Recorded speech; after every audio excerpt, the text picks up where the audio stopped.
यह डिक्टेशन आपको achievers classes की तरफ से दी जा रही है। आपकी डिक्टेशन अगले 3 सेकंड में शुरू होगी। 3, 2, 1 स्टार्ट। कांग्रेस द्वारा भले ही तीसरे मोर्चे को खारिज करने की बात तार्किक लगती हो, पर समाजवाद के प्रति उसका लगाव समझ से परे है। कांग्रेस ने उचित ही तीसरे मोर्चे का विचार खारिज करते हुए कहा है कि इससे भारतीय जनता पार्टी को सहायता मिलेगी। इसके पीछे सरल गणित यह है कि जिस पार्टी को उसके द्वारा लड़े निर्वाचन क्षेत्रों में 19.7% वोट मिले हो, उसे भाजपा को सत्ता से हटाने की इच्छा रखने वाली कोई पार्टी खारिज नहीं कर सकती है। कांग्रेस के मुकाबले वाले इन्हीं क्षेत्रों में भाजपा को 37.76% वोट मिले थे। तेलंगाना के मुख्यमंत्री तथा भारत राष्ट्र समिति के अध्यक्ष के चंद्रशेखर राव तीसरे मोर्चे के मुख्य पैरोकार हैं, जिसमें देश की सबसे पुरानी पार्टी कांग्रेस को छोड़कर और सभी विपक्षी पार्टियां शामिल हो। आम आदमी पार्टी, आप सुप्रीमो अरविंद केजरीवाल तथा तृणमूल कांग्रेस सुप्रीमो ममता बनर्जी भी भाजपा विरोधी गठबंधन में कांग्रेस को शामिल करने के इच्छुक नहीं है। लेकिन तीसरे मोर्चे की समस्या केवल यही नहीं है कि सभी विपक्षी दिग्गजों को एकजुट होना होगा।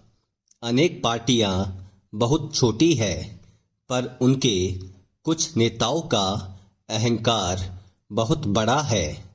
शनिवार को पास पार्टी के राजनीतिक प्रस्ताव में कहा गया है कि 2024 के आम चुनाव में भाजपा का मुकाबला करने के लिए कांग्रेस को समान विचारों वाली सेक्युलर पार्टियों की पहचान, लामबंदी व ध्रुवीकरण करनी होगी। लेकिन क्या वह ऐसा कर सकेगी? यह काम कौन करेगा?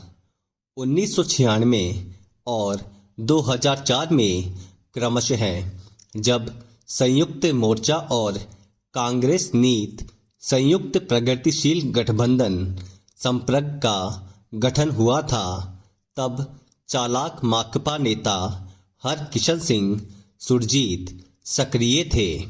उन्होंने लगातार न केवल गैर भाजपा गठबंधनों को बनाने में प्रमुख भूमिका निभाई, बल्कि उन्होंने विभिन्न घटकों के बीच मतभेद दूर करने में भी सफलता पाई थी।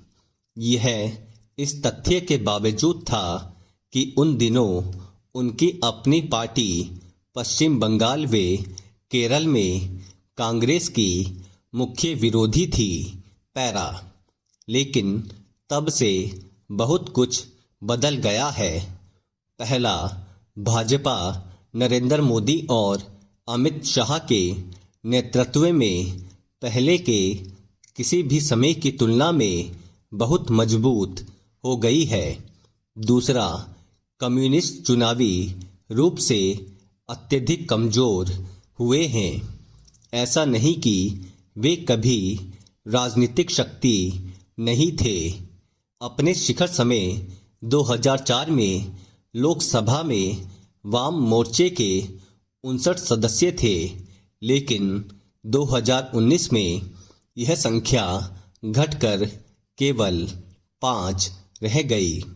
इसी तरह तीसरे मोर्चे का समीकरण भी तेजी से बदला। मोदी के पहले वामपंथ का हमेशा बौद्धिक प्रभाव रहा, जो उनकी वास्तविक राजनीतिक शक्ति की तुलना में बहुत अधिक था। लेकिन मोदी के बाद राजनीतिक बहस व सार्वजनिक विमर्श में आमूल परिवर्तन आया। अब केवल सांप्रदायिक व बहुसंख्यकवादी बताकर भाजपा को खारिज करना संभव नहीं है। बुद्धिजीवियों व सेलिब्रिटीज समेत बड़ी संख्या में लोग खुलेआम भारतीय जनता पार्टी का समर्थन कर रहे हैं। 1990 व 2000 के दशक में यह स्थिति नहीं थी। इसलिए कांग्रेस के लिए केवल तीसरे मोर्चे का विचार खारिज करना ही काफ़ी नहीं है, बल्कि इसे अवश्य ही एक विकल्प के साथ आना चाहिए। लेकिन इस दृष्टिकोण से देखें तो वह बहुत स्पष्ट नहीं है। उसके राजनीतिक प्रस्ताव के अनुसार पंथ निरपेक्ष व समाजवादी शक्तियों की एकजुटता भविष्य में कांग्रेस पार्टी की पहचान होगी।